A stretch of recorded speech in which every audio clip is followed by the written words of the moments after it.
देख रहे हैं प्रेस कॉन्फ्रेंस दिबांग के साथ। इस प्रेस कॉन्फ्रेंस में मेहमान से पूछा जाएगा हर जरूरी सवाल।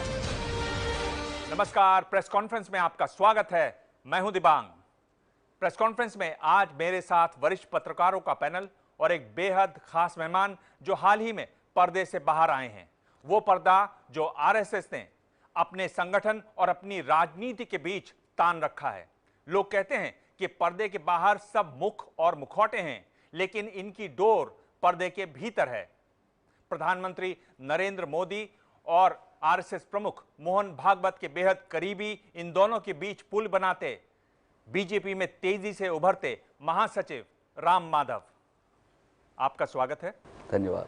18 महीना हो गया भाई, हाल ही में कहा है। आपसे सभी जरूरी सवाल होंगे, लेकिन उससे पहले ये रिपोर्ट देख लेते हैं। बीजेपी का थिंक टैंक और पर्दे के पीछे रहकर रणनीति बनाने में माहिर, नाम राम माधव। राष्ट्रीय स्वयंसेवक संघ आरएसएस के समर्पित सिपाही और अब बीजेपी के राष्ट्रीय महासचिव राम माधव की गिनती बड़े बुद्धिजीवियों और चिंतकों में होती है। राम माधव खुद ज्यादा सुर्खियां नहीं बटोरते, लेकिन अपनी पार्टी को सुर्खियों में लगातार रखने में लगे रहते हैं। 51 साल के राम माधव का जन्म आंध्र प्रदेश के ईस्ट गोदावरी इलाके में हुआ था। राम माधव ने इलेक्ट्रिकल इंजीनियरिंग के साथ साथ राजनीतिक विज्ञान की पढ़ाई भी की। बचपन से ही आरएसएस से जुड़ने वाले राम माधव कई सालों तक आरएसएस के प्रचारक रहे। साल 2003 में उन्हें आरएसएस का प्रवक्ता बनाया गया और 10 साल बाद इस पद पर रहने के बाद वो बीजेपी में आ गए और सीधे महासचिव बन गए। जम्मू कश्मीर में बीजेपी पीडीपी सरकार बनवाने में राम माधव की बड़ी भूमिका रही। पीडीपी से गठबंधन के लिए राम माधव को बीजेपी ने अपना मुख्य वार्ताकार बनाया और राम माधव ने इस जिम्मेदारी को बखूबी निभाया। प्रधानमंत्री नरेंद्र मोदी के विदेशों में होने वाले मेगा शो के भव्य आयोजनों में राम माधव की बड़ी भूमिका रही है। राम माधव इंडिया फाउंडेशन नाम की थिंक टैंक संस्था के डायरेक्टर भी हैं, जो नीतियों को लेकर सलाह देने का काम भी करती है। आपका जो नाम है वो दूसरे सरसंघ चालक माधव सदाशिव गोलवलकर के नाम पर है। किसी बड़े व्यक्ति के नाम पर नाम रखा जाए तो क्या उसका बोझ रहता है? प्रेस कॉन्फ्रेंस में सोचा पार्टी संगठन इसके संबंधित विषयों पर होता है, मेरे ऊपर तो शायद नहीं होता है। मैं जिस काम के लिए पिछले 30-35 साल से लगा हुआ हूं, उसमें समर्पित होकर काम करता हूं। बाकी चीज़ें मैं ज़्यादा सोचता नहीं हूं। चलिए तो सीधे बयान सुन लेते हैं। ये आरएसएस प्रमुख है, उनका हाल का एक बयान है। हमको भव्य मंदिर बनाना है। हमारे सामने उदाहरण है, जीवन का उदाहरण है, वीर मृत्यु का भी उदाहरण है। एक भव्य लक्ष्य मेरे सामने है, उस लक्ष्य के लिए जीवन है। उद्देश्य का सतत स्मरण रखना, मंदिर बनाना है। कब कैसे अवसर आएगा आज कोई नहीं बता सकता, लेकिन कब कैसे कितनी तैयारी रखनी पड़ेगी आपके सामने जीवन है। ये करेंगे तो फिर भव्य राम मंदिर बनेगा। ये जो राम मंदिर की बात अब जो हो रही है, लोग जोड़ रहे हैं कि बड़ा चुनाव एक आने वाला है 2017 में उत्तर प्रदेश में। उसकी तैयारी अभी से, खासतौर पर दिल्ली और बिहार में जो झटके लगे हैं उसके बाद एक तैयारी शुरू हो गई। क्या ये कहना सही है? राम मंदिर का विषय पर आरएसएस और संबंधित संगठनों की प्रतिबद्धता हमेशा रही है। जो बात आज आपने दिखाया वो बात अनेक अवसरों पर जब भी ऐसे कॉन्टेक्स्ट होता है उसमें संघ का नेतृत्व दोहराता ही आया है। उसको चुनाव से जोड़ने का कोई कारण नहीं है। वैसे भारत में चुनाव कब नहीं होता है? अब तो 16 में 3 राज्य 4 राज्य है, फिर 17 में 5 राज्य है। तो भारत में चुनाव हमेशा होता है। उस बयान को राजनीति से जोड़ना नहीं चाहिए। संघ की प्रतिबद्धता है। पर असली महाभारत तो उत्तर प्रदेश में ही होगा। मैं ये मानता हूँ कि राजनीतिक क्षेत्र में जो कार्यकर्ता हम सब है, हमारे लिए हर चुनाव महत्व का होता है। राजनीति में चुनाव जीतने के लिए हम राजनीति करते हैं। चैरिटी ऑर्गेनाइजेशन नहीं होता है पॉलिटिक्स। इसलिए कोई एक चुनाव महत्व का है बाकी नहीं है, ऐसा नहीं होता है। हाँ, जरूर उत्तर प्रदेश महत्व का है और उत्तर प्रदेश से पहले आने वाले चुनाव भी हमारे लिए महत्व का है। बीते हुए चुनाव भी महत्व के थे। आप कब राम मंदिर के निर्माण के लिए एक नया अभियान शुरू करेंगे? कब देश की राजनीति में ये टर्न आएगा? क्योंकि कई टर्न्स जो भाजपा में आए हैं उसके इंजीनियर आप रहे हैं। राम मंदिर का जहाँ तक प्रश्न है, वहाँ अयोध्या में एक भव्य राम मंदिर बने जो राष्ट्रीय स्वाभिमान का प्रतीक के रूप में बने, एक राष्ट्रीय व्यापक सहमति से बने, इस मुद्दे पर मैं मानता हूं कि बहुत बड़ा वर्ग इस देश का उसके साथ है। आज की तिथि में वह सारा मामला सुप्रीम कोर्ट के सामने है। हम थोड़ी प्रतीक्षा करें, आज कोई आंदोलन लॉन्च नहीं कर रहा है, कोई ऐलान नहीं कर रहा है। जिनकी प्रतिबद्धता है वो प्रतिबद्धता दोहराएंगे, उसमें क्या हम क्यों इतना चिंतित हो रहे हैं कि वो प्रतिबद्धता भी ना जाता है, ऐसा क्यों अपेक्षा कर रहे हैं? अब ये एक ऐसा मसला है जिसमें आपके घोर विरोधी और आपके समर्थक दोनों, मैं बात कर रहा हूं नीतीश कुमार की, शिवसेना की, दोनों एक ही बात कहते हैं। उनका कहना है कि आपका नारा है मंदिर वही बनाएंगे, लेकिन तारीख नहीं बताएंगे, और आप तारीख बता भी नहीं रहे हैं। इसमें शिवसेना भी है। हाँ, हो सकता है शिवसेना कई मुद्दों पर आजकल बयान देती है, बट जैसा मैंने कहा, मामला अदालत के सामने है। अदालत इस पर एक निर्णय ले, उसके बाद आगे की कार्रवाई पर विचार हो सकती है। वर्तमान स्थिति यहां तक है, आगे क्या होगा जब होगा आपको पता चलेगा। पर एक तरीके से आरएसएस प्रमुख ने एक डेट तो दे ही दी है। उन्होंने कहा मेरी जानकारी में मैंने तो सुना नहीं कोई डेट। उन्होंने कहा कि मेरे जीवन काल में बन जाएगा। ऐसा उन्होंने जो सामने बैठे हुए लोगों को सबको कहा, अपने जीवन काल में वो बनाने की संकल्प। वहां तो अगर कोई 10 साल का बच्चा बैठा हुआ हो सामने, तो उसका जीवन काल तो 70 साल है ना। नहीं, वो अपने जीवन काल की बात कर रहे हैं। मेरे जीवन काल सबके लिए कहा है, मैं कह रहा हूँ। अच्छा, मेरे जीवन काल में हो ऐसे सब लोग संकल्प ले, ऐसा उन्होंने कहा। तो आप भी ले सकते हैं, मैं भी ले सकता हूँ। ऐसा क्या है कि आरएसएस सरसंघचालक मोहन भागवत जी को बार बार बीजेपी और सरकार को दुविधा में डालना पड़ रहा है? हाल ही में उन्होंने आरक्षण के मुद्दे पे काफ़ी विवादित बयान दिया, एक बार नहीं 3 बार। उसके पहले पिछले दिसंबर में जब मोदी जी ने बहुत एक्टिव रीच आउट किया क्रिश्चियन संस्थाओं से, जब पूरा घर वापसी का मामला चल रहा था और ऐसे लग रहा था कि माहौल थोड़ा सा ठंडा होने लगा, उस समय उन्होंने मदर तेरेसा पे कहा कि वो कन्वर्जन्स, धर्म परिवर्तन में बहुत एक्टिव रही हैं। और फिर अभी राम मंदिर का मुद्दा उठाया, जो ऐसा सिक्का है कि वो उससे कुछ फ़ायदा दिखाई नहीं दे रहा है बीजेपी को कई चुनावों में उत्तर प्रदेश में। तो क्या कारण है कि भागवत जी बार बार ये सरकार को डाउन करना चाह रहे हैं? देखिए, आरएसएस इस देश का एक बहुत बड़ा सामाजिक सांस्कृतिक संगठन है। इतना बड़ा संगठन और एक विचारधारा से प्रेरित प्रतिबद्ध संगठन होने के नाते अपने विचारों को व्यक्त करने का और उसके लिए जो भी समय उनको उचित लगता हो वो तय करने का पूरा अधिकार उनको है। किसकी सुविधा होगी, किसकी असुविधा होगी, ये सब सोचने का उनको कोई मजबूरी नहीं है। वो अपने विचार रखने के लिए स्वतंत्र है। एक लोकतांत्रिक देश है, उनका एक विचार है। हाँ, जहाँ तक सरकार और भाजपा का प्रश्न है, कई विषय ऐसे हैं जिसमें हम सभी का सहमति है। हम उन मुद्दों पर हम सब एक ही विचार रखने वाले लोग हैं। कहीं हमको कुछ भिन्न विचार रखना पड़ता है तो हम विचार रखेंगे, उसमें भी हमको कोई बहुत तकलीफ हो रहा हो ऐसी बात नहीं है। हम सरकार में है, इसलिए आरएसएस पर गैग ऑर्डर दे दो, ये हम नहीं करेंगे। सवाल ये था कि क्या आरएसएस जानबूझकर टांग खींचना चाहता है? उनको लगा कि बिहार जीत गए तो नरेंद्र मोदी और अमित शाह बहुत ज़्यादा ताकतवर हो जाएंगे, आरएसएस की न सुनेंगे न उनको कुछ समझेंगे, इसलिए उनकी कोशिश थी कि इनको ज़रा ज़मीन पे लाया जाए। आरएसएस अपनी बातें पूरा देश सुने इसके लिए काम करता है। 2 नेता सुने, 3 नेता सुने, इसके लिए आरएसएस काम नहीं करता है। दूर दूर तक भी सरसंघ चालक जी भाजपा के अंदरूनी राजनीति को ध्यान में रखकर कोई बात कभी बोले नहीं है, कभी बोलेंगे नहीं। मैं आरएसएस का होकर मैं कह रहा हूं, कभी नहीं बोलेंगे। संघ की संस्कृति नहीं है, पर देश हित में जो अच्छा लगता है वो बोलेंगे। पर आरएसएस के हित में तो बोलेंगे, ये चाहेंगे कि आरएसएस मजबूत रहे। बोलेंगे। आरएसएस का अपना निजी हित होता हो ऐसे मुझे मालूम नहीं है, मैं 40 साल से आरएसएस में रहा हूं।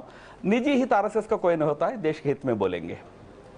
तो ये कहना गलत है कि वो चाहते थे कि ये दोनों कमजोर हों, यानी आपके प्रधानमंत्री और पार्टी अध्यक्ष, ऐसा ना हो ये हाथ से निकल जाएं। सरासर गलत है।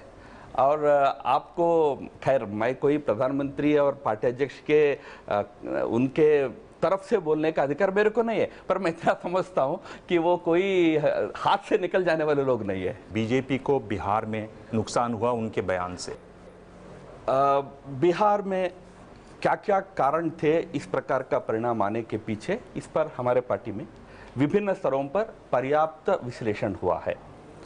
मैं सरसंघचालक जी के बयान के कारण हमको नुकसान हुआ हो ये बात नहीं, बिल्कुल मैं नहीं कहता, पर एक बात जरूर मैं कहता हूं कि उस बयान को तोड़ मरोड़ करके रॉन्ग कॉन्टेक्स्ट में पेश करके उससे एक इलेक्टोरल बेनिफिट लेने का प्रयास विपक्ष ने किया है।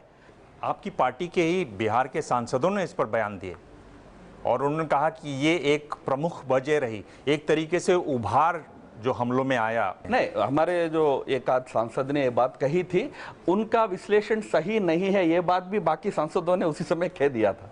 केवल आप ये मानते हैं कि इसकी वजह से आपके विपक्षी, चाहे वो लालू यादव हो, नीतीश कुमार हो, उनके हमलों में एक पैनापन आया, एक तेजी आई, एक मुद्दा मिला उनको? अनेक मुद्दों को उठाए थे उस समय। प्रधानमंत्री 1.5 लाख करोड़ जब पैकेज दिया, उसको भी एक विवादित मुद्दा बनाने का प्रयास नीतीश कुमार ने किया। भाई विपक्ष का काम होता है, मैं उनको दोष नहीं देता, जो भी मुद्दा मिलता है इलेक्टोरल बेनिफिट लेने का प्रयास किया जाता है, उन्होंने किया है। भारत जहां आज है वहां आपको क्या लगता है कि भारत को आधारित होना चाहिए हिंदू धर्म, जो कि एक मायने में संस्कारी भी है, एक मायने में सबको साथ लेकर चलने वाला है, उस आधार पे चलना चाहिए, या संविधान जो कहता है उन मूल्यों पर चलना चाहिए भारत को आज? मैं इन दोनों में कोई विरोधाभास हो ये मानता नहीं हूं। हम एक राजनीतिक दल के नाते एक देश, एक जन, एक संस्कृति, यह नारा लेकर निकले हैं।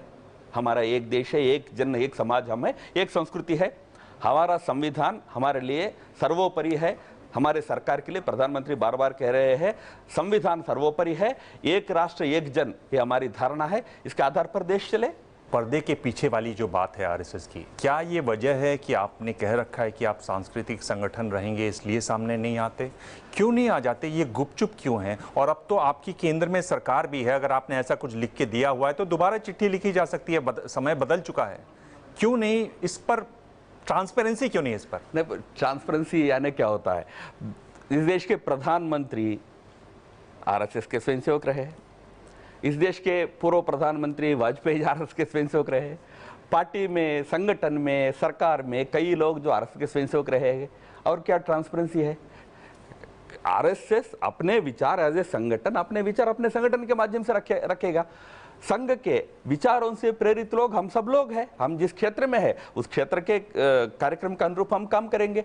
आप नहीं चाहते कि संघ सामने आकर कहे कि हमारे ये कार्यक्रम है और इनको इस तारीख तक लागू होना चाहिए और हम देख रहे हैं? संघ तो कभी पर्दे के पीछे एजेंडा चलाने वाला संगठन है ही नहीं। जो भी कहना है, आप ही स्वयं कह रहे हो, सरसंघचालक स्वयं पब्लिक मीटिंग में बोल रहे थे, उनका क्या विचार है? संघ जनता के सामने अपना विचार खुलकर रखेगा। क्यों नहीं संघ सामने आके कहता सांस्कृतिक वाले जो लेबल है उसको छोड़ दीजिए? अब संघ सीधी अपनी बात कहेगा और देखेगा कि सरकार वो काम करे। नहीं, संघ तो अपनी बात सीधी रखता है। मैं कह रहा हूं संघ अपने विचार रखता है। अब संघ क्या करे? मैं कह सकता हूं कि सरसंघचालक जी को, दिबांग जी का ये सुझाव है कि ऐसा आप सार्वजनिक आकर कह दो, मैं कह सकता हूं, बट संघ क्या करे? संघ तय करेगा ना। होम मिनिस्ट्री की डेफिनेशन है संघ की, राम माधव जी, 1966 से उस संघ के बारे में एक डेफिनेशन है कि एक राजनीतिक संगठन है और इसमें कोई भी कर्मचारी भाग नहीं ले सकता, सरकारी कर्मचारी। तो आप जब कह रहे हैं प्रधानमंत्री जी भी स्वयंसेवक हैं, गृह मंत्री जी भी स्वयंसेवक हैं, लगभग सारी सरकार ही स्वयंसेवक है, तो क्या होम मिनिस्ट्री को अब संघ की वो डेफिनेशन चेंज करके राजनीतिक उनके हिसाब से और आपके हिसाब से सांस्कृतिक और सामाजिक संगठन है? ये मेरे जानकारी में नहीं है कि इस समय वो लागू है। एक समय में आया था जिसको उन्होंने लिख के दिया है कि इट इज स्टिल एप्लीकेबल। इस पर हमने कई अदालतों में, उस समय कई हाईकोर्ट्स में हमने चैलेंज किया था। कई हाईकोर्ट्स ने डिसीजन दिया था कि संघ राजनीतिक संगठन नहीं है, इसलिए इसमें कोई भी व्यक्ति भाग लेने पर सरकार प्रतिबंध नहीं लगा सकता है। ये जजमेंट्स उपलब्ध है। आपकी क्या राय है? हमारा राय यही है, सामाजिक सांस्कृतिक संगठन है संघ, और अगर इस तरह का कोई ऑर्डर है तो उस पर रोक लगनी चाहिए, उसको बदलना चाहिए। मैं जानकारी लेता हूं क्योंकि मेरी जानकारी में नहीं है कि ऐसा कोई है, पर अगर कोई है तो उसको बदलना चाहिए। अगर कोई है तो हम बात कर लेंगे। आगे बढ़े उससे पहले एक बयान है, ये सुन लेते हैं।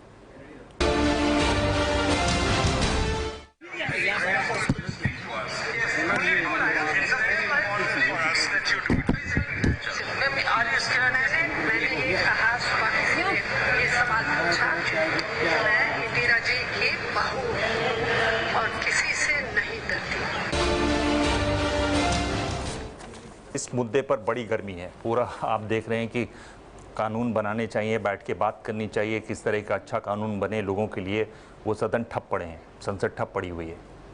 क्या कैसे देखते हैं आपको? और दूसरी बड़ी बात जो है कि आगे हल कैसे निकलेगा, इसका रास्ता क्या है? जिस बात को लेकर इतना उद्वेलित हो रहे हैं कांग्रेस के नेतृत्व, वह हमारे समझ के परे है। मामला कोर्ट का है, मैं किसी से नहीं डरूंगा मतलब क्या है, किससे डरना है? मामला तो कोर्ट के सामने है। या तो आप कोर्ट का सम्मान नहीं करते हो, कोर्ट को चैलेंज कर रही हो कि भाई आपसे मैं नहीं डरूंगी, मैं किसी के डॉक्टर ना हूं। अब ये पर्सनल एंगल क्यों लाना है? फिर कोई पूछेगा ना सोशल मीडिया में, तो किसकी बेटी हो करके कोई पूछा तो आपको आपत्ति हो जाती है। भाई आप क्यों पर्सनल इशू बना रहे हैं इसको? एक केस है, सामना करो। हमारे नेताओं ने सामना किया है। कितने पॉलिटिकली मोटिवेटेड कैंपेन प्रधानमंत्री जी के खिलाफ वे जब मुख्यमंत्री थे नहीं चलाया गया था। कितने झूठे मामले सुप्रीम कोर्ट तक लाए गए।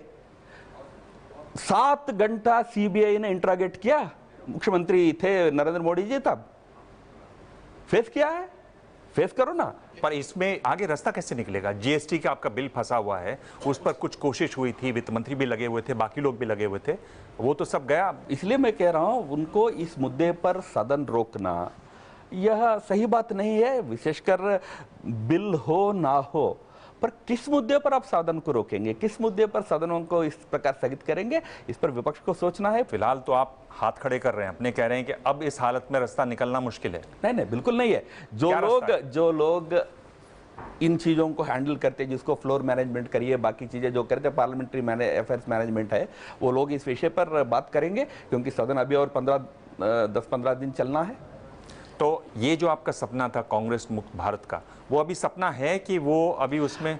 देखिए, कांग्रेस मुक्त भारत का जो हमारा नारा है वह हर चुनाव के समय हमारे लिए बहुत रिलेवेंट होगा। जहां जहां हमको कांग्रेस को हराना है, जैसे हम अभी आगे आने वाले समय में असम में चुनाव में जा रहे हैं, वहां कांग्रेस मुक्त असम खड़ा करने ना, कांग्रेस शासन से असम को मुक्ति दिलाना हमारा नारा होगा। पर वो नारा लेकर हम बंगाल में नहीं जाएंगे। बंगाल में तो तृणमूल कांग्रेस हमारा मेन चैलेंज होगा। मतलब ये वो 15 लाख रुपए आएंगे जैसा जुमला नहीं है? बिल्कुल जुमला नहीं भैया। ये तो हम असम इलेक्शंस में जिसको मैं स्वयं देखता हूं, वहां हमारा नारा है कि असम को कांग्रेस से मुक्ति दिलाना है। बयान है, ये सुन लेते हैं। नहीं, तीसरे मुल्क में बातचीत नहीं। जब दोनों देशों के बीच में बातचीत होनी है तो दोनों देशों में, नई दिल्ली में होगी, इस्लामाबाद में होगी, दोनों में से कहीं होगी। तो ये अचानक क्या हो गया आपकी पार्टी और सरकार को कि हनीमून मना बैंकॉक में? मैंने आज से इमीडिएट पास्ट का उदाहरण भी दो तो 2008 के मुंबई घटना के बाद 1 साल हमने बात नहीं किया था, पर फिर हमने शुरू किया सिलसिला धीरे धीरे, क्योंकि आखिर हम 2 पड़ोसी है, हमारे बीच अच्छे संबंध हो, ये प्रयास होना चाहिए। कभी उसकी थोड़ी बहुत पहल यूएन में हो जाती है, कभी पेरिस में हो जाती है, कहीं और जगह होती है, तो स्वागत करिए। महत्वपूर्ण बात यह है कि बायलैटरल रहना चाहिए। इसमें हम तीसरे दलों का हस्तक्षेप नहीं चाहेंगे। हम आपस में बातचीत करेंगे और आगे इस विषय को सुलझाने का प्रयास करेंगे। जब से मोदी सरकार बनी है, हमने देखा है कि सीमा पर झड़पें, तनाव, गोलीबारी तेज है। किसी भी दिन ऐसा नहीं है कि जिस दिन बॉर्डर पर गोलियां ना चली हों और हत्याएं ना हुई हों। उसके बाद अचानक ऐसा क्या हुआ कि एनएसए की मीटिंग चुपचाप हो जाती है बैंकॉक में? चुपचाप तो हुई नहीं थी। आपको मालूम है, मॉस्को में ब्रिक्स समिट के समय दोनों प्रधानमंत्री जब मिले थे, तभी तय हुआ था कि आतंकवाद वाला मुख्य मुद्दे को लेकर हम दोनों देशों में 3 लेवल्स पर पहले बातचीत हो, फॉरेन सेक्रेटरी, एनएसए और मिनिस्ट्रियल लेवल पर। वो प्रक्रिया प्रारंभ होना था। एक बहुत बड़ी आतंकवादी घटना हुई, उसके कारण वो प्रक्रिया आगे नहीं बढ़ पाई। फॉरेन सेक्रेटरी गए थे इस्लामाबाद, उसके बाद घटना हुई, प्रक्रिया रुकी। प्रक्रिया को कहीं रिज्यूम करना था, अभी एनएसए लेवल पर रिज्यूम हुई। क्या आपका ये कहना है कि हम बातचीत बिल्कुल ना करें या इन मुद्दों को बातचीत में हम उठाए? बातचीत ना करने की बात नहीं है, बल्कि सरकार की तरफ से कहा गया था कि बोली और गोली साथ साथ नहीं चलेगी। हाँ, ये बात हम इस्लामाबाद में, बैंकॉक में और मॉस्को में भी बताए हैं, बताते रहेंगे। क्या आगे कंपोजिट डायलॉग या कोई किसी किस्म की चीज़ आगे बढ़ेगी? कोई अपेक्षा करते हैं कि ये प्रक्रिया अच्छी तरह आगे बढ़े। उधर नवाज शरीफ साहब भी कुछ अच्छे इसको आगे बढ़ाने की दृष्टि से कुछ बयान दे रहे हैं। मैं मानता हूँ इस समय में, क्योंकि मामला एकदम एक्टिव कंसिडरेशन में है, तो उससे ज़्यादा नहीं बोलूँगा, पर प्रक्रिया आगे बढ़े यही हमारी अपेक्षा होगी। इसमें बातचीत के लिए भारत सरकार कितना पीछे हटने को तैयार है? पहले आपने कहा गोलीबारी जब तक होती रहेगी बातचीत नहीं होंगी, हम सब जान रहे हैं कि वहाँ आंकड़े लगातार बढ़ रहे हैं। बातचीत अगर गोलीबारी पर ही करना हो, बातचीत आतंकवाद पर ही करना हो, तो करने में कोई आपत्ति नहीं है। पर जैसे मैंने कहा, हमारे जो निश्चित लक्ष्य है, और जब मैं कहता हूँ निश्चित लक्ष्य, कोई भाजपा के सरकार के लक्ष्य नहीं है। इंडिया का पाकिस्तान पॉलिसी एक कंटिन्यूम है। पिछली सरकारों ने भी एक नीति अपनाई है, थोड़ा नुआंसेस का अंतर हो सकता है, वही नीति है, उस नीति को हम आगे बढ़ाएंगे। देखिए, भाजपा एक राजनीतिक दल के रूप में भाजपा का एक कंसिस्टेंट स्टैंड रहा है कि अगर आतंकवाद की बातें होंगी, आतंकवाद को शय मिलेगी, तो बातचीत और क्रिकेट ये सब चीज़ें नहीं चल सकती। अब क्या है कि जब सत्ता में आए हैं तो उसका दूसरा पैमाना ले लिया गया है?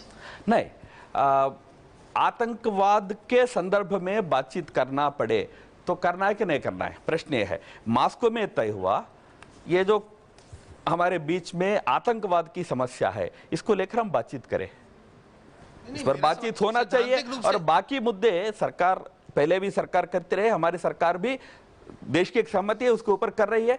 बाकी क्रिकेट वगैरह के विषय में सरकार ने स्पष्ट किया है, कोई निर्णय अभी नहीं हुआ है। राम माधव जी, आपकी निजी राय क्या है? क्या भारत को क्रिकेट खेलना चाहिए पाकिस्तान के साथ? निजी राय का तो कोई मतलब नहीं होता है। जब आप एक पद पर हो, एक जिम्मेदारी पर हो, तो जो सरकार की राय है वो सही राय है। इस समय उस प्रकार का कोई विचार सरकार ने नहीं किया है, जो होगा देखेंगे। आप दिल्ली देख लीजिए, बिहार देख लीजिए, मुझे नहीं लगता कि आपने सोचा भी होगा कि इतनी कम सीटें आ जाएंगी। क्या इस पर चर्चा हुई? क्या इस पर गंभीरता है कि क्या पार्टी के अंदर, क्या रणनीति में कहीं कमी रह जाती है कि जो लोग डिस्कार्डेड माने जाते थे वो खड़े होते हैं, खड़े नहीं होते, पटक देते हम लोगों को? देखिए, उससे पहले 7 असेंबली इलेक्शन हम लगातार जीते थे जी, तब तो आपको रणनीति का महत्व तो लगा नहीं जी। अब 2 हारे तो अब लगे रणनीति हार गई है। भाई ऐसा नहीं होता, कभी एक चुनाव, सभी चुनाव एक ही दल जीतेगा ऐसा कोई भरोसा नहीं होता। कभी आप हार सकते हैं, लोकतंत्र में इसको उसी स्पिरिट में लेना है। हम जानते हैं क्या कमी है, उस कमी को ध्यान में रखकर हम आगे बढ़ेंगे। बट हर चुनाव अलग है, असम अलग है, बंगाल अलग है, तमिलनाडु अलग है। पर आपको इसमें कतई मेरिट नहीं लगता कि ये जो 2 चुनाव हारे हैं इसको गंभीरता से सोचना चाहिए और उसको समझना चाहिए कि हुआ क्या, कि और खासतौर पे वो ताकतें जो बहुत कमजोर मानी जा रही थी वहां पर, आप इसका कोई महत्व नहीं समझते? नहीं, क्यों नहीं? मैंने प्रारंभ से मैं क्या कहा, चुनाव हम जीतने के लिए लड़ते हैं, जब हारते हैं तो हम उसका जरूर गंभीरता से कारण खोजते हैं, ऐसा कभी नहीं है। और दूसरा, मैं आपके बात से सहमत नहीं हूं कि किसी हमारे प्रत्यर्थी को ये माने कि ये फालतू है, हम ऐसा नहीं करते। फालतू नहीं, हाँ। ना, आप लोग कह रहे कोई मतलब नहीं, ऐसे लोग उभर कर आ गए, ऐसा नहीं है। They also have a standing in politics. उनको हराने का हमने पूरा प्रयास किया, हमको हराने का उन्होंने प्रयास किया, वो सफल हुए हैं। काम कुछ हुआ नहीं है तो हवा बदल रही है। 18 महीने हो गए, जो हमारे समर्थन में भी लोग थे, जो पार्टी के इतर, वो भी अब हटते जा रहे हैं, हमारे खिलाफ बोल रहे हैं। एक हवा बदल रही है और उसको समझने की जरूरत है। जैसा मैंने कहा, हमने इन 2 चुनावों का विश्लेषण जरूर किया है जी। जिस समय असेंबली हम हार रहे थे, उस समय देश में अनेक राज्यों में लोकल बॉडी हम जीत रहे हैं। जब दिल्ली हार रहे थे, उस समय राजस्थान, मध्य प्रदेश, अन्य स्थानों पर हम लोकल बॉडी से अच्छा जीत रहे थे, अप टू विलेज लेवल में जीत रहे थे। आज बिहार हारे, उस समय गुजरात में हमने अर्बन सेंटर्स में अच्छा जीते, रूरल में थोड़ा कमजोर जीते। अलग अलग कारण होते हैं चुनाव में, इसलिए कोई देश की सरकार ठीक नहीं कर रही इसलिए चुनाव हार गया, ऐसा नहीं। और वैसे भी मैं मानता हूं देश की सरकार ठीक कर रही है, उसका असर के कारण लोकल चुनाव हार रहा, ऐसा मैं नहीं मानता। राम माधव जी, अभी तक जितनी बातें आपने की, इसमें बहुत सारा कन्फ्यूजन उभर के आता है। थोड़ा सा एक ले मैन के हिसाब से मैं कुछ 2-3 चीज़ें आपके सामने रखता हूँ। आपको जब निजी राय पूछी तो आपने कहा कि मैं पद पे बैठा हूँ, निजी राय होती नहीं, लेकिन आपके मंत्री से लेकर सांसद तक उलूल जुलूल जवान वक्तव्य देते हैं और फिर पार्टी कहती है कि उनका निजी वक्तव्य था, इसको निगलेक्ट किया जाए। दूसरी बात, आपने कहा कि कोर इशू नहीं होते चुनाव में, बहुत सारे कोर इशू होते हैं, लेकिन जब चुनाव में मतदान लेना होता है, जब या लोगों को लुभाना होता है, तो आप ऐसी बातें सामने लाते हो, ब्लैक मनी हो गया, दूसरी चीज़ें होगी, और चुनाव खत्म होने के बाद, जीतने के बाद फिर बाकी चीज़ें महत्वपूर्ण हो जाती है। ये विसंगति है। आपने कहा कि हम अपने विरोधियों को बहुत सीरियसली लेते हैं। आप ही के अध्यक्ष गडकरी जब अरविंद केजरीवाल के बारे में बात करते तो बोले वो चिल्लर है, उनके बारे में बात नहीं करते। तो ये बहुत सारी विसंगतियां है। आरएसएस का संघ के साथ क्या संबंध है अभी तक क्लियर नहीं हुआ। आप कहते हैं कि वो स्वतंत्र संगठन है, उसका कोई लेना देना नहीं है, लेकिन जब आरएसएस के बाकी संगठन सरकार विरोधी रुख अपनाते हैं तो फिर एक मीटिंग में ये कहा जाता है कि सरकार को 1 साल काम करने दिया जाए, उनको अभी टोका नहीं जाए। तो ये है क्या? यानी इतना कन्फ्यूजन क्यों? क्या संघ वाकई बीजेपी चलाता है? क्या बीजेपी संघ के भरोसे चलता है? यदि अलग अलग चलता है, यदि संघ चालक बोलते हैं कि आरक्षण में जरूरी है परिवर्तन, तो क्यों प्रधानमंत्री जो प्रचारक रह चुके हैं ये कहते हैं कि मैं जान की बाजी लगा दूंगा लेकिन आरक्षण में जरा भी बदल नहीं होने दूंगा? ये इतनी सारी विसंगतियां क्यों? क्या सत्ता में रहने की मजबूरी है? बाकी जो प्रारंभ के 3-4 मुद्दे आप बोल रहे थे, जो आपको बहुत कंफ्यूजन लग रहा है, वो आप जैसा देख रहे हैं जनता भी देखेगी। जनता थोड़ा बुद्धिमान है, वो समझती है अच्छी तरह। ये जो बीजेपी आर से संबंध है ना, शायद आपको कंफ्यूजन होगा, देश के तमाम लोग अच्छा समझते हैं, जो समझ सकते हैं वो समझ लेते हैं, चिंता मत करना। जहां तक आप ये बात कह रहे हैं ना, ये आरएसएस बीजेपी का संबंध, 2 स्वतंत्र संगठन अपने अपने क्षेत्र में काम कर रहे हैं। हमारे विचारों में समानता है तो हम बातचीत करेंगे, हम एक दूसरे से मिलेंगे। हमारे यहाँ कोई एक्स्ट्रा कॉन्स्टिट्यूशनल अथॉरिटी, कोई 10 जनपद वाला हमारे यहाँ नहीं होता है। हमारे यहाँ विचारों का एक्सचेंज होता है, उसके अलावा बाकी कुछ नहीं। निर्णय जिसको करने वो करते। इसीलिए हमारे यहाँ ये भी संभव है कि कोई एक विचार पर आपको जो लग रहा हो, जो आपको बहुत कंफ्यूजन लग रहा हो, वो वास्तविकता है। दिल्ली की जनता को था ये कंफ्यूजन, बिहार की जनता को था। पूरे जनता की तरफ से मत बोलिए ना, आपके तरफ से बोलिए, बस पर्याप्त है। मैंने वही पूछा। नहीं, बहुत सारी जनता, आपने कह दिया कि जनता होशियार है, यानी बिल्कुल होशियार है, बिल्कुल होशियार है। इसलिए हमको 280 सीट दिया है, 282 सीट दिया है। आपसे सर आंखों पे कंफ्यूजन हो सकता है, जनता में कंफ्यूजन नहीं है। आप जनता की तरफ से मत बोलिए। आपको मेरा सवाल पूछा, आपका कंफ्यूजन है, मैंने बता दिया ना। आप दूर करने का प्रयास कीजिए, संघ के पास आप बताइए, समझ में आ जाएगा। आप मुझे बताइए ना। नहीं, मैं बता रहा हूँ। अरे भाई, सही 50 साल से पता है, आपको समझ में नहीं आ रहा है, मैं क्या बताऊं? अभी इतने साल से बता रहे तो समझ में नहीं आ रहा था। मुझे लगता है कि आपने दायित्व संभालने के बाद सबसे ट्रिकी शायद एरिया था तो वो जम्मू कश्मीर में गवर्नमेंट फॉर्मेशन था।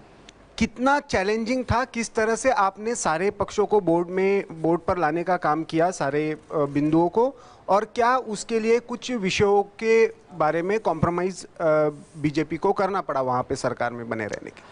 एक ही रास्ता था कि वैली के अंदर का बड़ा दल और जम्मू के अंदर का बड़ा दल को साथ आना, उसके अलावा कोई विकल्प नहीं था। बाकी कोई भी अरेंजमेंट हम करते उस राज्य में, वो जनता के मैंडेट के खिलाफ जाता।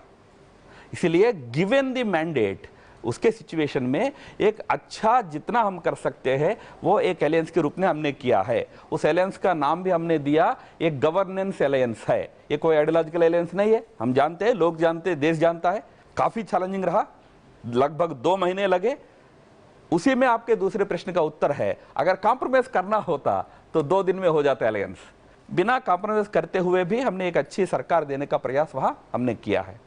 अगर वहां महबूबा मुफ्ती को मुख्यमंत्री बनाने की बात होती है तो आप उसके साथ रहेंगे इस निर्णय के? देखिए, इस समय हमारे सामने इस प्रकार का कोई प्रस्ताव नहीं है। हाँ, मैं जानता हूँ मीडिया में बाहर इसकी चर्चा है, इस प्रकार की कोई प्रस्ताव हमारे सामने नहीं है।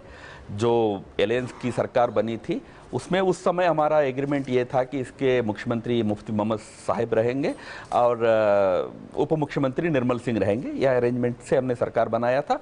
इसमें कोई परिवर्तन करना हो, ऐसा किसी एक साइड को लगता है तो बातचीत के बाद इसके बारे में विचार करेंगे। आप कैसे आंकते हैं महबूबा मुफ्ती को? एक अच्छे पार्लियामेंटेरियन के नाते उन्होंने अपना जो एमपी के नाते अपना दायित्व उसको अच्छा निभाया है और पीडीपी की अध्यक्षा है। और हम एलायंस के गठन के समय हमने महबूबा जी से बात किया, हम दोनों के अच्छे सहमति अंडरस्टैंडिंग के कारण ही हमारा अध्यक्ष महबूबा जी से मिले। वो तालमेल के बाद ही ये गठबंधन संभव हुआ। एक जो बात कही जाती है उनके बारे में कि वो हुर्रियत पर थोड़ा सॉफ्ट है, हुर्रियत से बातचीत की पक्षधर हैं, उस पर क्या?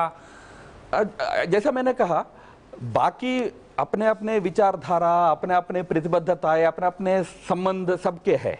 जैसा आप हमेशा कहते हैं ना, हम सभी का संबंध आरएसएस से है, हम सभी का संबंध और संघ विश्व हिंदू परिषद से है, उनका भी कई लोगों के संबंध हो सकते हैं।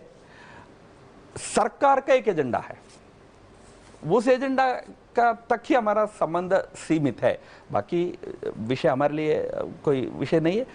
हुर्रियत का जहां तक प्रश्न है, हमारे कॉमन मिनिमम प्रोग्राम में हमने कहा है कि बाकी जितने स्टेक होल्डर स्टेट में है वे सब लोग इंक्लूडिंग हुर्रियत, वो सब लोग राज्य सरकार से जब चाहे तब बात कर सकते हैं। समान नागरिक संहिता और धारा 370 इन मामलों को भी मंदिर की तरह अदालत में उलझाने की कोशिश की गई और दोनों ही लोग भाजपा से जुड़े हुए हैं जो लेकर के गए और कोर्ट ने कह दिया कि सरकार को ही जो करना है करना पड़ेगा। तो सरकार ऐसा क्यों कर रही है? जबकि पहली बार पूर्ण बहुमत में आए हैं तो अपने कोर इश्यूज को छोड़ करके क्यों हटना चाहते हैं? देखो, वे पहली बात तो आप इस संभ्रम से दूर हो जाइए कि बीजेपी का कोई 3 ही कोर इश्यूज है। हम इस देश के विकास, इस देश के प्रगति के संबंधित हर मुद्दे को हम हमारा कोर इशू मानते हैं। इस देश में महंगाई कम करना हमारा कोर इशू है, इस देश में भ्रष्टाचार समाप्त करना हमारा कोर इशू है, सभी हमारे कोर इश्यूज है। उसमें हर एक इशू का अपना समय आता है। जिन मुद्दों का आपने उल्लेखित किया, उनका जब समय आएगा व्यापक राष्ट्रीय सहमति का प्रयास किया जाएगा। ये जो आप देख रहे हैं, असम में नीतीश कुमार बिहार के मुख्यमंत्री, उन्होंने एजीपी से बात की, कांग्रेस से वो एक तालमेल बनाना चाह रहे हैं। फिर से बिहार में जिस तरह से किया, यहाँ एक महागठबंधन AUDF की भी बातचीत चल रही है और आपके साथ जो हैं वो कुछ अलगाववादी हैं, कुछ उधार के सिपाही हैं। कैसे लड़ेंगे आप वहाँ पर? क्या रणनीति है आपकी? दिबंग जी, AUDF और कांग्रेस का सांठगांठ असम में बहुत महीने पहले हो चुका है। बिल्कुल। अब कुछ अपने अपने राजनीति के चलते थोड़ा बहुत जो भी नाटकबाजी चल रही हो चलने दीजिए। अब इस सांठगांठ से ही असम को बचाना है और हम जितने वहां दल है, चलो महागठबंधन का प्रयास करें। गोगोई साहब बार बार कह रहे हैं कि मैं अकेला बीजेपी को हरा नहीं सकता, इसलिए मेरे साथ कम्युनिस्ट भी आ जाए। असम में कम्युनिस्ट कितना ताकतवर है आप जानते होंगे, पर वो कह रहे हैं कि भाई कम्युनिस्ट भी मेरे साथ आ जाए, यानी डेस्परेटली कोई भी आ जाए, ये प्रयास वो कर रहे हैं। Good luck to him. Nepal चलते हैं, वो देश जहां प्रधानमंत्री शुरुआत में 2 बार गए। अब पहली बार हुआ है कि भारत ने UNHRC में सवाल उठाया नेपाल का, जिस तरह की हिंसा वहां पर हो रही है। नवंबर 2015 की बात कर रही है, आप लोगों ने ये सवाल उठाया। आप यूनाइटेड नेशंस की एक बॉडी पर जाकर नेपाल के बारे में, जिससे कहा जाता है कि यहाँ रोटी और बेटी का रिश्ता है, जिससे कहा जाता है कि बिग ब्रदर नहीं है एल्डर ब्रदर हैं, वहाँ इस तरह की बात हो, क्या ये आप एक तरीके से फेलियर मानते हैं सरकार की? एक तरीके से बातचीत में कमी मानते हैं, डिप्लोमेसी की कमी मानते हैं? ना कोई फेल्यूर है, ना कोई डिप्लोमेसी में कमी है। नेपाल एक बहुत ही महत्वपूर्ण पहलू से गुजर रहा है। नेपाल एक फुल फ्लेज्ड डेमोक्रेटिक रिपब्लिक के रूप में उभर रहा है। उनका एक अपना संविधान, पहली बार बड़े अच्छे संविधान बनाने की प्रक्रिया हुई है। इसमें नेपाल के अंदर ही एक इस समय कुछ मत भिन्नता चल रही है, वो एक सीरियस रूप धारण कर चुका है, हम मानते हैं। उसमें भारत जिम्मेदार बिल्कुल नहीं है, ये उनका आंतरिक विषय है, ये बात हम बार बार कह रहे हैं। हम पूरा नेपाली सरकार को और नेपाली जनता को पहले जैसे सहयोग देते रहे हैं, ऐसा ही सहयोग देना चाहेंगे कि उनका संविधान सफल हो। ये प्रक्रिया में हाँ इस समय तनाव है, बट देखिए कोई बहुत बड़ा महत्वपूर्ण परिवर्तन जब होता हो, थोड़ा बहुत उथल पुथल रहता है। एक जो नए किस्म का प्रयोग प्रधानमंत्री मोदी के साथ देखा जा रहा है, वो जिस तरह से वो विदेश जाते हैं, एक रॉक स्टार की तरह से वो सामने आते हैं, इसके आपको बड़े फायदे क्या दिखते हैं देश के लिए? जी, 2 प्रकार के, मुख्य रूप से मोटे तौर पर 2 प्रकार के फायदे इस पहलू से हमको मिल रहे हैं, हमको लगता है। नंबर 1, टोटल कम्युनिटी में एक अच्छी एकता स्थापित करने में ये कामयाबी हमको मिल रही है। नंबर 2 जो मैं ज़्यादा महत्व का मानता हूँ कि इंडियन कम्युनिटी का भारत की वर्तमान के साथ एक इमोशनल कनेक्ट एक 100% और फिजिकल कनेक्ट भी काफ़ी बड़े पैमाने पर बढ़ रहा है, ये देश के लिए अच्छा है। कुल मिला के जो सरकार की छवि बन रही है वो ऐसी बन रही है कि भाई ये उद्योगपतियों की सरकार है। मैं राहुल गांधी जो बोल रहे हैं वहाँ नहीं जा रहा हूँ कि आप बड़े बड़े उद्योग चाहते हैं, आप FDI चाहते हैं, और आप बिल्कुल भूल जाते हैं किसानों को। यानी अगर आप महाराष्ट्र की बात करें तो वहाँ एक हफ्ते में करीब 27 किसानों ने आत्महत्या की। आप चले आइए मध्य प्रदेश में दिवाली से जो पहले सप्ताह था, करीब 30 किसानों ने वहाँ आत्महत्या की। किसान आत्महत्या कर रहे हैं, उनके परिवार वाले आत्महत्या कर रहे हैं। महाराष्ट्र में एक लड़की बस का पास नहीं जुगाड़ कर पाई, उसके पैसे नहीं थे परिवार के पास, तो उसने आत्महत्या की। आपने अपने मैनिफेस्टो में कहा था कि एमएसपी जो है वो किसान को मिलेगा, उसमें लागत और 50% उसको कमाई की दिए जाएंगे। आप वो लागू नहीं कर रहे हैं। आप गुजरात में देखिए, जहाँ कपास होता है, 2011 और 12 में कपास के लिए आप 7,000 रुपये प्रति क्विंटल देते थे। आज कपास का भाव गुजरात में 4,050 रुपये है। किसान जो लागत लगाता है वो बेच के नहीं कमा पा रहा है, सूखा पड़ा हुआ है। इस बारे में आप लोग सोचते क्यों नहीं है? इस देश में एक भी किसान कृषि के संबंधित कारणों से आत्महत्या करना पड़े तो कोई भी सरकार है उसके लिए दुखद विषय होना चाहिए। हम जब से हमारी सरकार बनी, इस देश के गरीब, इस देश के सामान्य लोग, इनके हित में अनेक प्रकल्प लिए हैं। वो प्रारंभ में जनधन योजना से लेकर आज वर्तमान का सॉइल हेल्थ कार्ड वाली योजना तक, सभी योजनाएं, जो मुख्य फ्लैगशिप जो कैंपेन है हमारा, वो इस देश के सामान्य व्यक्ति, सामान्य गरीब किसान, इसके हित में है। एमएसपी का विषय हो या कुल मिलाकर किसान की हालत हो, उसमें और प्रयास करने की जरूरत है। इसको गंभीरता से लेना चाहिए। मैं आपके बात से बिल्कुल सहमत हूँ। यानी महाराष्ट्र में, जहाँ आपकी, वहाँ राज्य में भी आपकी सरकार है, 1024 किसानों ने साल भर में आत्महत्या की है। बहुत बड़ा नंबर है 1024। बिल्कुल है। गुजरात में जो किसान कपास उगाता है उसको अपनी लागत नहीं वसूल हो पा रही है, तो किसानी करेगा कैसे? वो दूसरी फसलों पर जा रहा है। नहीं, बिल्कुल ये गंभीर विषय है आपने उठाए। मेरे पास तो इसका तुरंत उत्तर तो होना संभव नहीं है। सब जगह इस विषय पर गंभीरता से चिंता हो, ये कोई पार्टी का विषय नहीं है, देश के किसानों की चिंता हो, ये मैं बिल्कुल इसको महत्व का विषय मानता हूँ। राम माधव जी, हम भाजपा पर वापस आए। 280 MP 281, उनका जो कॉन्स्टिट्यूएंसी लेवल परफॉर्मेंस है, उस पर अभी तक कोई एक मैकेनिज्म नहीं बना है कि उसको मॉनिटर करना। 2004 में करीब 90 सिटिंग एमपीज इस कारण से हारे थे। सरकार नहीं हारी थी, एमपीज हारे थे। तो क्या ये बात भी फैक्टर इन किया जा रहा है कि केवल स्टेट असेंबलीज में इतना एनर्जी जा रहा है, इतना टाइम जा रहा है, इतना रिसोर्सेज जा रहा है कि ये बाय डिफॉल्ट निकल रहा है? एमपी का अपने कॉन्स्टिट्यूंसी में गांवों का विकास के लिए ध्यान देना चाहिए। एक कार्यक्रम जो दिया गया उसके पीछे मकसद यही था कि भाई एमपी को मोटिवेट करे कि अपने कॉन्स्टिट्यूंसी के डेवलपमेंट के लिए काम करे। ये थोड़ा बहुत कुछ मात्रा में हो रहा है। इसके साथ ही जो जुड़ा हुआ है, जो स्टेटिस्टिकली अगर आप देखें, जो एमपी लैड्स फंड्स है, ये भाजपा का सबसे कम इसमें स्पेंड है। अभी जो व्यवस्था है उस व्यवस्था के अनुरूप चले, बाकी इस पर क्या करना है, जैसे मैंने कहा, सरकार या पार्लियामेंट तय करेगी। अभी एक व्यवस्था है एमपी लैड फंड्स, उसकी सही उपयोग हो। जो मंत्रीगण जिस तरह के बयान देते हैं, यानी आप रामजादे और आगे आप उसके साथ जोड़ते हैं, उसको राइम करते हैं, फिर आप कहते हैं पाकिस्तान भिजवा देंगे, और इस सब में, और मैं आपसे सीधे पूछ रहा हूँ, इस सब में एक ट्वीट हम आपका भी देखते हैं जो आपने उपराष्ट्रपति जी के बारे में देखा। क्या इस सब पर रोक नहीं लगाई जा सकती? और खासतौर पर दोनों संगठन, चाहे बीजेपी हो या आरएसएस हो, अनुशासन बहुत बड़ी चीज है इनके लिए, ये माना जाता है।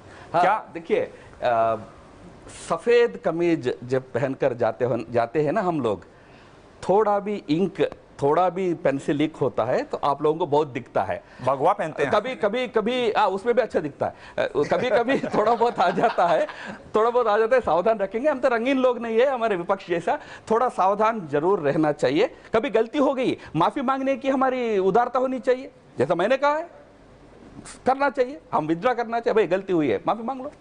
क्या अंदर कोई इस पर मंथन नहीं है, कोई चर्चा नहीं है, या ये कंट्रोल से बाहर लोग हैं? नहीं, ऐसा नहीं है। पार्टी में इस पे ध्यान देने की बात है, पूरा ध्यान दिया जाएगा, दिया जा रहा है, और जिनको जो कहना है वो कहा जाएगा। क्योंकि हम पार्टी में अपमान खाने के लिए, नुकसान खाने के लिए राजनीति नहीं करते ना, हम भी तो चिंतित होते हैं इन चीजों से। एक तो ये बयान है, दूसरे बयान आप बिहार में देख लीजिए, जिस तरह के बयान दिए शत्रुघ्न सिन्हा ने, पूर्व गृह सचिव जिस तरह के बयान दे रहे हैं, आप रहकर सुब्रमण्यम स्वामी के बयान देख लीजिए, अरुण शौरी के बयान देख लीजिए। कोई बदनामी खाने के लिए कोई पार्टी प्रयास नहीं करता है। ऐसा अगर हो रहा हो, उसको कहाँ क्या करना है उस पर जरूर प्रयास होती है, हमारे पार्टी में हो रही है। कई लोग कुछ अच्छे सार्वजनिक जीवन में, सामाजिक जीवन में बड़े लोग, बुजुर्ग लोग होते हैं, तो आमतौर पर हमारा प्रयास ये होता है कि स्वयं अनुशासन पर चले, स्वयं सोचे। बिल्कुल नहीं हो रहा, वो कोई सोचने के लिए तैयार ही नहीं है, तो जो करना है किया जाएगा, बट आमतौर पर हमारा प्रयास ये रहेगा। क्या आपको लग रहा है कि इस चक्कर में ऐसा ना हो कि वो अमित शाह को दूसरा टर्म न मिले? हमारे संगठनात्मक चुनाव बाकी day to day political issue से संबंधित नहीं होते हैं। हमारा मैच्योर पॉलिटिकल पार्टी है, इसकी एक प्रक्रिया होती है, उस प्रक्रिया से होंगे, जब होंगे आपको जानकारी मिलेगा। तो आपको क्या लग रहा है कि उनको दूसरा टर्म मिलेगा? जैसे मैंने कहा, हमारी एक प्रक्रिया है, उस प्रक्रिया से वो पूरा काम पूरा होगा, आपको जानकारी मिलेगी।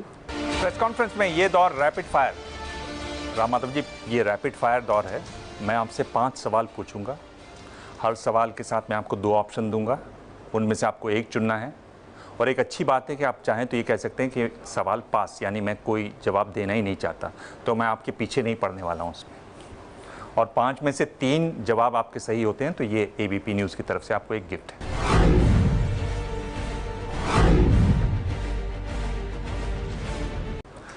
अगर बीजेपी और आरएसएस के रिश्तों की बात करें तो बेहतर प्रधानमंत्री कौन साबित हुए, अटल बिहारी वाजपेयी या नरेंद्र मोदी? दोनों। आपके पास 2 ऑप्शन हैं, अटल बिहारी वाजपेयी और नरेंद्र मोदी। यस और नो के अलावा एक पो होता है। दोनों, you can take it as pass. चलिए, मैंने पास कर दिया।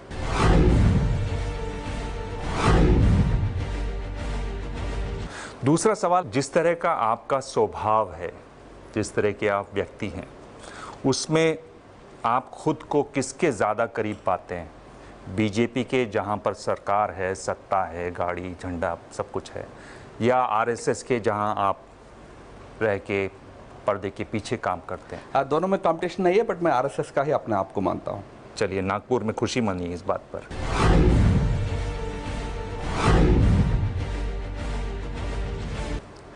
तीसरा सवाल है, नरेंद्र मोदी ने कहा कि हमें टॉयलेट पहले बनाने चाहिए, मंदिर बाद में।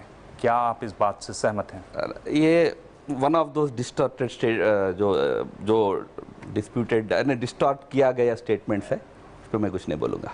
क्या स्टेटमेंट क्या कहा उन्होंने तो कहा ये उनका कहने का अर्थ इन दोनों को कंपेयर करने का बिल्कुल नहीं है। दोनों का अपना अपना महत्व है, बट आज देश में टॉयलेट्स बनाने का महत्व को हम समझते हैं, इसलिए बड़ा टॉयलेट्स बनाने का बहुत बड़ा कार्यक्रम लिया है। हम 1 मिलियन टॉयलेट्स बनाए हैं जी, स्कूल्स में, प्राइवेट नहीं।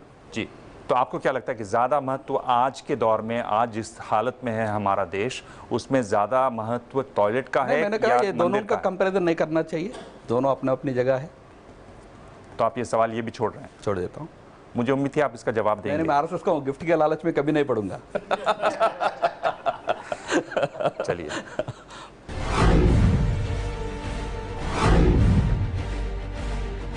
चौथा सवाल, भविष्य में आप खुद को कहां देखते हैं?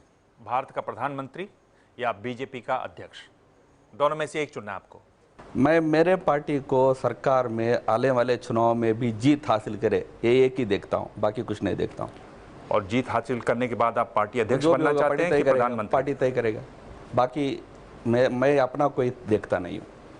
मैं आपको खुश करने के लिए या पॉलिटिकली राइट आंसर देने के लिए नहीं कह रहा हूँ, मेरा कोई और इरादा नहीं है राजनीति। पर इन दोनों में से कहां आपको लगता है आप अच्छा काम कर सकेंगे देश के लिए और पार्टी के लिए? पार्टी अध्यक्ष के तौर पर या प्रधानमंत्री? काम कर सकूंगा, ये निर्णय पार्टी और मेरे ऊपर संघ का भी एक अधिकार है, संघ करेगा, जो भी तय करेगा वो करेंगे। ये 2 ही होना ऐसा नहीं है, सामाजिक जीवन में बहुत अच्छे अच्छे काम करने के लिए है। कोई भी काम ये संगठन मुझे देंगे वो करूंगा। पास है वो भी। तो भी ये पास कर दिया? पास हो गया ना, मैं तो आपको उत्तर दिया ही नहीं। तो 3 सवाल आपने गिफ्ट आपको, अब बाकी प्रश्न आप पूछ लीजिए।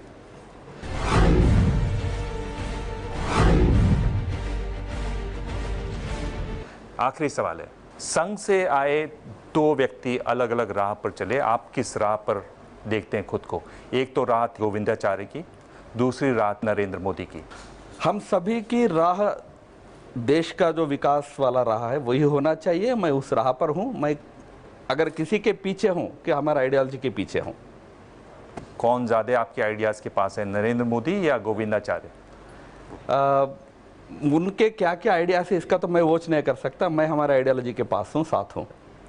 इस सवाल का तो जवाब आप दे सकते हैं। नहीं, क्यों? 2 इंडिविजुअल्स पर मैं क्यों चॉइस लूं?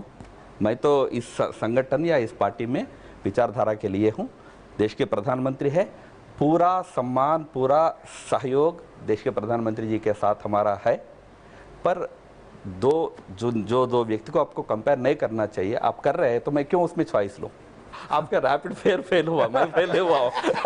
गोविंदाचार्य से तो मुश्किल मैं शायद समझ सकता हूं, पर इसमें प्रधानमंत्री जी वाली राह चलने देश के प्रधानमंत्री के साथ 125 करोड़ की जनता है, हमारे पार्टी का हर कार्यकर्ता है, हर कार्यकर्ता, मेरे को अकेला छोड़िए, सब कार्यकर्ता देश के प्रधानमंत्री के साथ है, तो हम भी है देश के प्रधानमंत्री। तो इसका आप जवाब दे रहे हैं कि नहीं? अरे आपका क्वेश्चन ठीक से फ्रेम हुआ होता तो मैं बता देता। हाँ, साथ पे है प्रधानमंत्री जी का। चलिए, तो मैं गिफ्ट आपको देता हूं अभी। नहीं, चलिए मैं आपको गिफ्ट फिर भी देता हूं। नहीं, फेल्ड स्टूडेंट को नहीं देना चाहिए। चलिए, कभी कभी फेल्ड को भी दे देना चाहिए, आप आगे अच्छा करेंगे। अगले हफ्ते प्रेस कॉन्फ्रेंस में मिलेंगे एक और खास मेहमान से। तब तक ताजा खबरों के लिए देखते रहिए एबीपी न्यूज। धन्यवाद। Thank you sir.